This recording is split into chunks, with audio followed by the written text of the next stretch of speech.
Hello and welcome to LGBTQ PopOn. We're here to give you an update, and we're very excited. We've had an incredible response to our initial outreach when it comes to just finding folks that are leaders and thought leaders and people that are very invested in the world of LGBTQ advertising, marketing, social media, and new media. So take a look. We have a variety of introductions, and each one of these folks are going to be with us as we dive in and really take a deeper dive in 2021 into topics that are specific interest to you. Sure. So my name is Douglas Spencer. I'm in Boston. I'm a messaging and branding strategist. I help organizations really figure out who they are, what they do best, better than everybody else, and how to talk about that in a way that gets their constituents excited.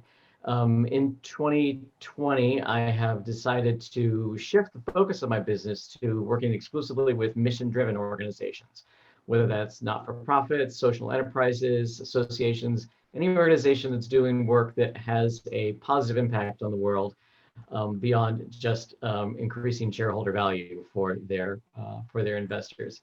It's been great. I'm working right now with an LGBTQ diversity and inclusion group here in Boston.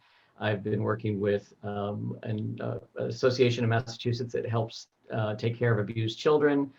And I'm also a community development client. So it's been great. I've really enjoyed the focus and the ability to help them tell their story in a way that gets people excited. Douglas, what's going to be the focus of your podcast? Thank you for asking. The podcast is called Messaging on a Mission, and it's all about the messaging strategies of mission-driven organizations and how people are using them and thinking about messaging. And so it's going to be about a 30 to 40-minute podcast I'm going to start out every other week. We'll have a little history, very fun early history. Then I'll have a little banter with somebody that is somewhat relevant to the topic, and then I'll interview the main part of the podcast will be an interview with somebody working at an organization that talks about how the challenges they've had and what they look for their messaging to do and how they do that. So, and when you talk about messaging, are you talking about these organizations defining their vision statements or their mission statements? Is it everything like that, including how they disseminate those messages and communications to their stakeholders? Okay.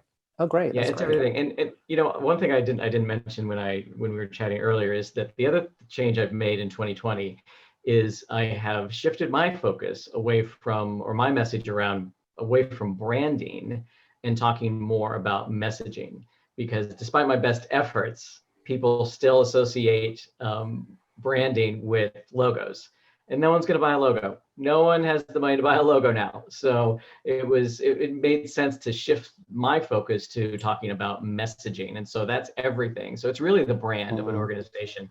Who is the organization at their core?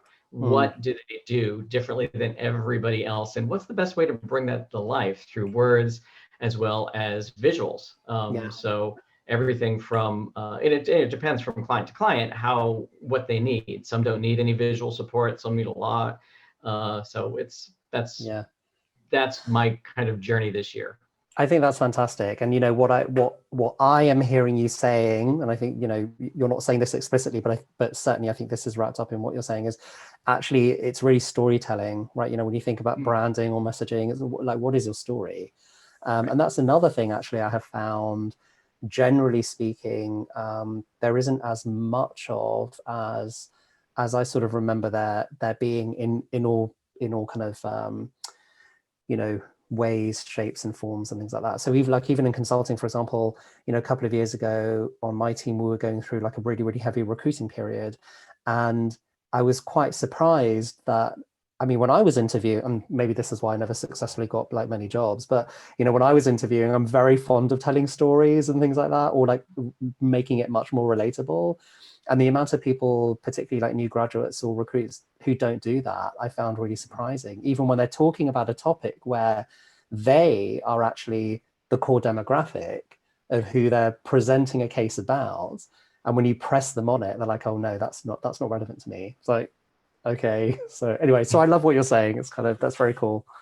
Yeah, and the other thing, it's all about consistency too, Mm. because I had a client a couple years ago that was not in the mission-driven space, but he said to me that if he asked all of his partners to describe the firm, he would get 6 different answers. Yeah. And the challenge is any organization, the challenge is to get them to be consistent about how they tell their story, because if they tell the story completely differently, it dilutes the message, obviously, and people don't connect with it. And, the other thing I really help people do is get out of their own heads to the degree where I like to say that people forget what other people don't know. And we assume so much as we tell stories, to your point, that people already know. So, we're often recapping episode 8 while people are still on episode 1. And so that's the other thing that the messaging strategy I try to do with them.